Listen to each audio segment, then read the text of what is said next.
what's up everyone? My name is Laura, and today I want to talk to you about a handful of books that I'm excited to read in 2023. And by read, I mean they're releasing in 2023, and I will read them in who knows amount of time. Do we love that my laptop light, or my laptop screen, is lighting up the dandelion?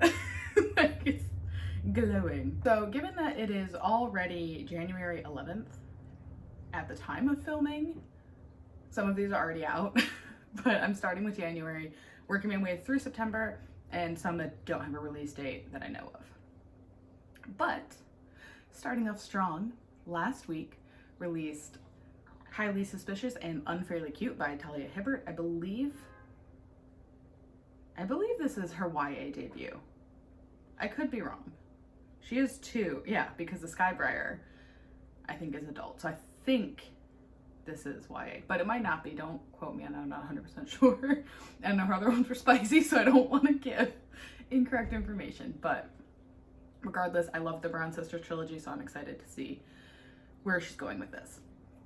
The next four, I can't count. They all released yesterday, which is Lost in the Moment and Found by Shauna McGuire, which is part of the Wayward Children series. I think it's number 8. Don't know anything about this one. I don't know a lot about most of these, but I love the Wayward Children series, so I'm really excited to see where that's going. And I know it's not Cade, and I know it's the story everybody wants. I think his story is going to be book 10. My theory is that he's the last one, and he will take over for Eleanor West, but I don't know. I feel like I heard that we know when Cade's story is coming now. I don't remember when it is, but I had this theory before I heard that that was a thing, so whatever. Anyway, the next book I want to read is Spare by Prince Harry, for obvious reasons. Who doesn't want to read that? Like, even if you're not following the royal family drama, do you not want to read his story? Like, it's interesting. And then We Are All So Good at Smiling by Amber McBride. She is the author of Me, Moth, or is it Moth, Me? I don't know, but absolutely hands down one of my favorite reads of last year. It was so good. That one was written in verse. This one may also be. I actually really hope it is, because Moth was so good. Coming out on January 17th is Really Good, actually, by Monica Heisey. I'm not sure how to say her last name. She is a writer from Schitt's Creek, which was such a hysterical and well-written show, so I'm really excited to see where she goes with a novel.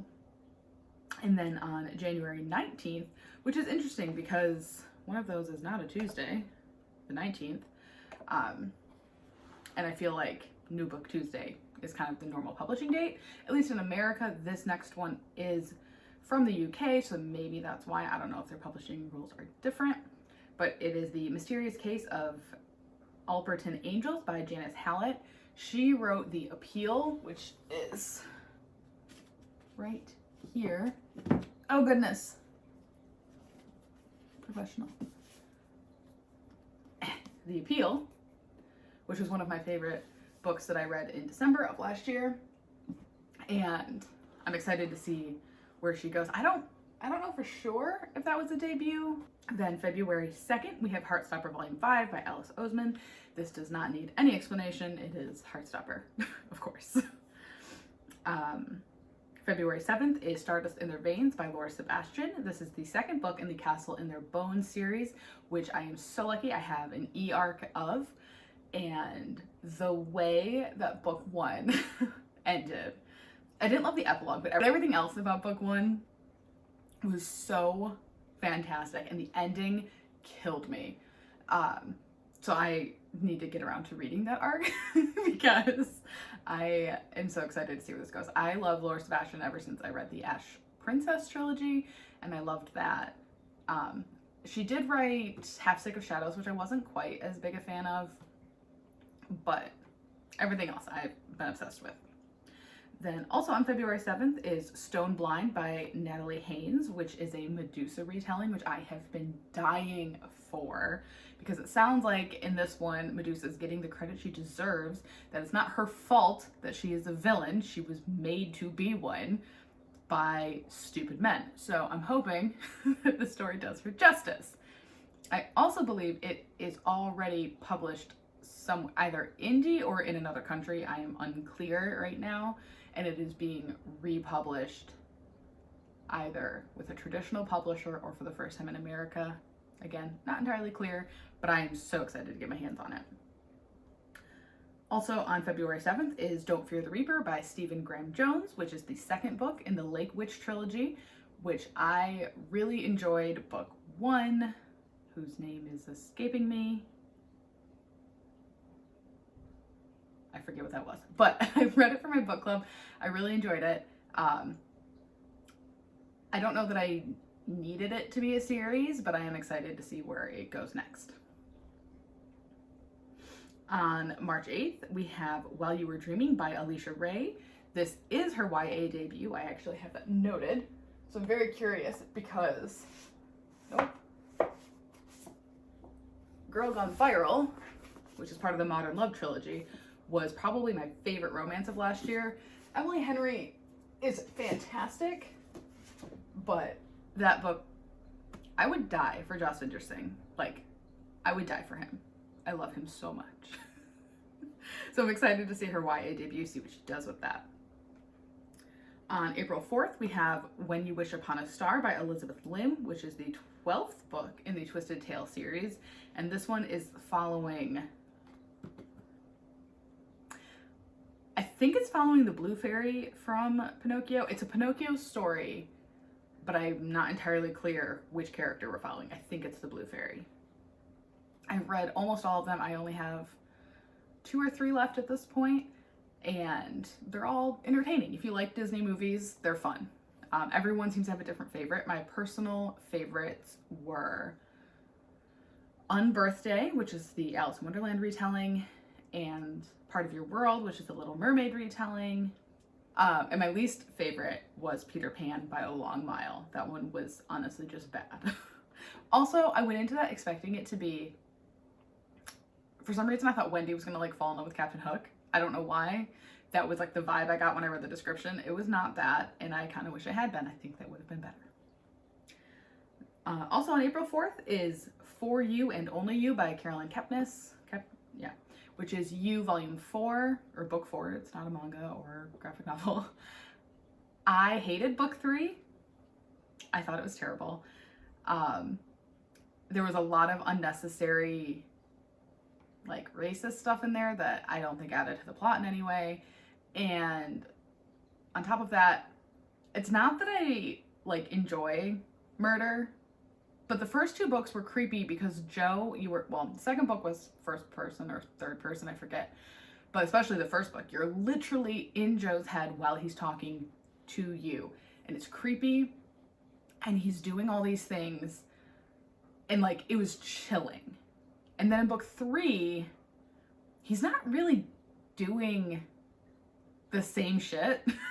Like, again, it's not like I guess my problem is, it's not that I need him to be a crazy serial killer, but I don't want him to be redeemable either. Like, he's gone so far past the realm of normal. He can't be redeemed, so why not make him be the crazy serial killer? Like, why?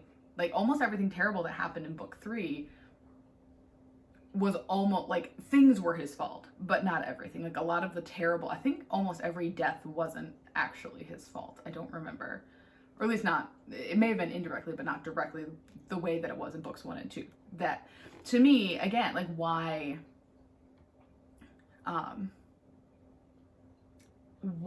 put him in this almost morally gray area? Just make him kill people.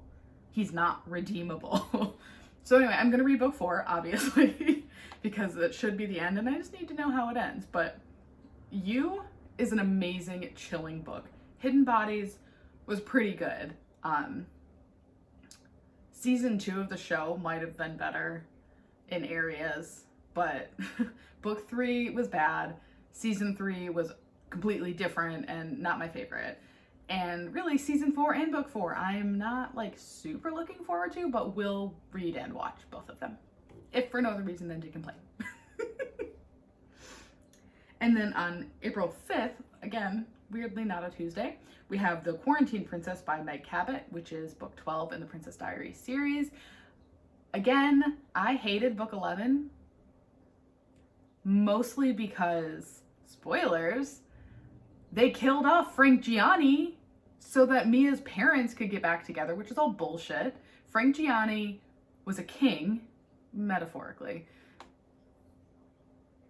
And you just kill him off screen. Like, he doesn't even get on-screen death. So then Rocky grows up without his dad. I mean, he gets Mia's dad, but Mia's dad was a piece of shit. When did he get redeemed? I just read all 11 of them last fall. No. So I hated that book. But I need to know what she did in quarantine. And she had she was pregnant with twins at the end of that book, I believe. Then on April 25th, we have Happy Place by Emily Henry. It's a romance from Emily Henry. Is there really much more I need to say? Like, we're all gonna read it. May 2nd, we have The Golden Frog Games by Claribel A. Ortega, which is the second book in the Witchlings series.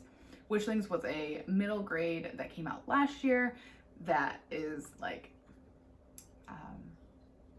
I don't want to say it's Harry Potter inspired because I think I'm putting that on the book. I don't think that that's necessarily its selling angle, but it follows a young girl named Seven who is in Witchlings. She is sorted into her house, but of course she actually, like, essentially everyone gets sorted and then there are like the leftovers who don't get sorted.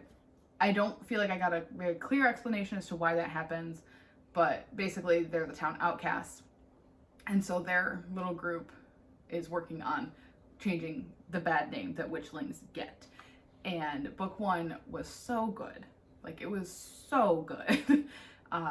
Absolutely, middle schoolers should be reading it. I mean, everyone should be reading it, but since its target is middle school, I fully support it. So I'm excited to see what happens in book 2.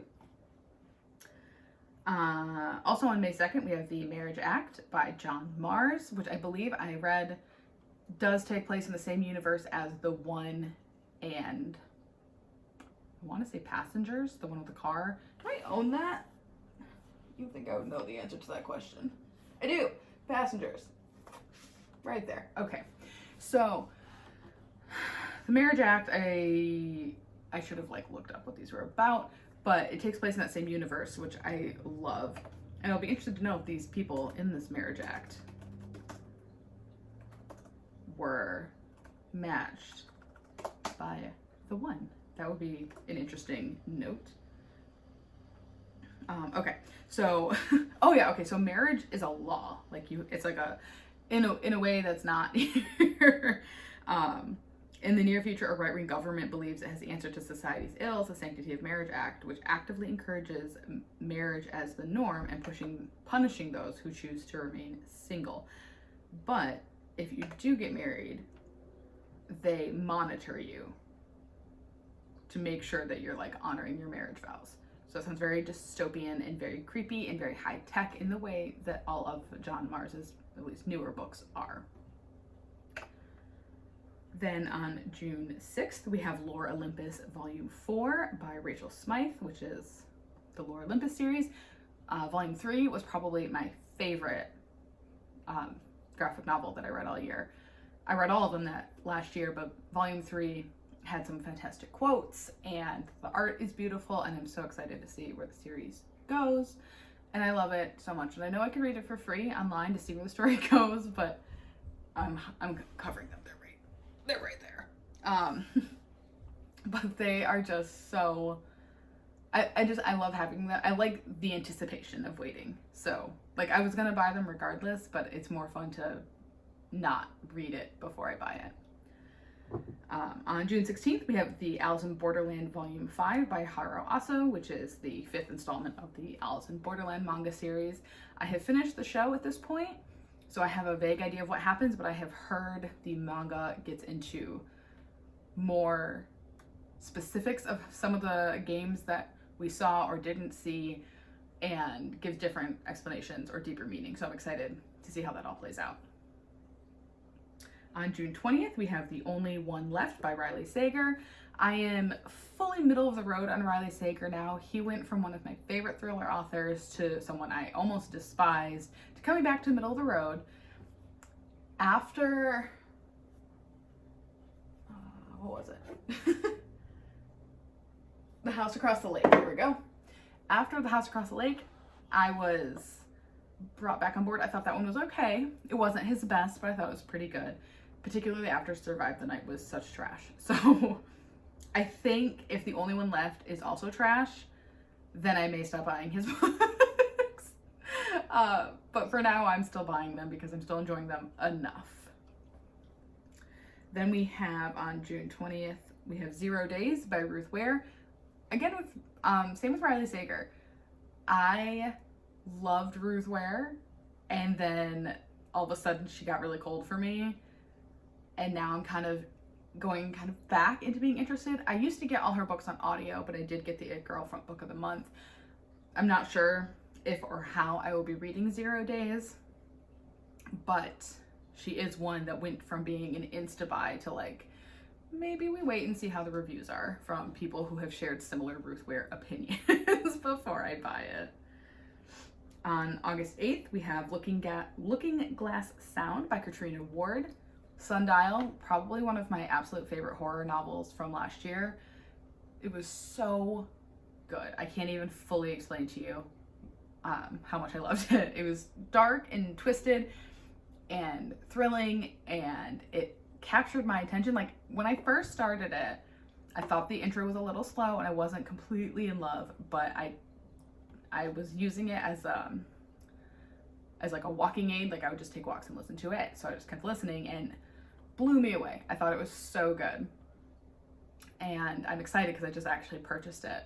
Hasn't come in the mail yet, but I'm excited to finally put it on my bookshelf. I love it so much. And I love the cover. On August 10th, we have Alice in Borderland Volume 6, which I don't know if that's going to be the last one in the manga. I don't know how many volumes there are, period, and how many omnibus translations there are going to be. But I believe 6 is the last one for 2023. Possibly that might be the last one, period. I'm not sure. Then on August 22nd, we have Foxglove by Adeline Grace. This is the sequel to Belladonna, which I haven't read yet, but I did buy it because the marketing got to me. It sounds really interesting, but they were like, oh, if you buy first edition, it's got like a prettier cover. So I did, and it is really pretty, but I haven't read it yet. But it's like a girl who escapes death, or is like friends with death because she can't die. But I don't know what book 2 is about because I haven't read book 1, so. On September 1st, we have Rouge by Mona Awad. I have loved both Mona Awad books that I have read, All's Well and Bunny. I actually really liked All's Well more because while I read it, I didn't think it was a horror. I was like, this is just kind of weird. But it stuck with me. Like, for days after, it was all I could think about. So, like, it stuck with me in a bad but also good way. Like, good in that I think it's really good writing, it's a really good story, and I couldn't stop thinking about it, but like what I was thinking was all like really negative because it was a dark and disturbing story. Anyway, 10 out of 10, highly recommend. You should read that. So I'm excited to see what she does with Rouge. On September 5th, we have Into the Bright Open by Sherry Dimeline, which is part of the Remixed Classics series. And this one is a remix of The Secret Garden, which I'm super excited about because I kept saying for a long time Secret Garden was one of my favorite like childhood classics, even though I didn't read it till I was like in middle school or high school. But I kept saying I loved it. It was so good. And I do think at its core it is a good story. But attempting to reread it in the past like 2 years, it's incredibly racist. So it's not so fun to read anymore. So the fact that we're getting a remix version, I'm excited to see. And then if I like that, then there's probably a couple others in the Remix Classic series that I'll be interested to try. And those are the last of the books that I know about, or know a date for. The remaining books that I am excited for that are expected to release in 2023, but do not have a date as of the time that I am filming this. We have Under the Same Stars by Libba Bray. I am a Libra stan. Can't reach. That is the Diviners Quartet, which is one of my favorite series of all time. Those are the Illumicrate editions, I believe, and I'm obsessed. I have no idea. I think Under the Same Stars takes place around World War II, which also means we could get Diviner cameos the way we got Gemma Doyle cameos in the Diviners. I don't know anything else about it, but quite frankly, I would read her publishing a napkin. So I really hope that comes out this year. I need more Libra Bray. The next one is One of Our Kind by Nicole Yoon, which is her first horror novel. I think it is still going to be YA, and I think it said that it has like Get Out vibes, which I already love Nicole Yoon's YA romance, so I'm super excited for her to delve into horror, and especially with the Get Out vibes, it sounds super interesting. Then we have the untitled Sky Briar novel by Talia Hibbert, which I'm gonna guess probably won't come out this year if she already has one, or if it does come out, it's gonna be near the end of the year. But the Sky Briar series was teased in Actor Age Eve Brown, so we already met those characters, and that also means there is room for the Brown sisters to make appearances. Then we have With a Little Luck by Marissa Meyer, which is set in the Instant Karma universe. I think it's Prue's brother who is the lead, so I'm not sure if this is going to be a sequel, a prequel. I mean, it's more of a companion novel, but I don't know where in Prue's story that this one takes place. But I'm guessing also this will be a fall release. She always seems to release in the fall.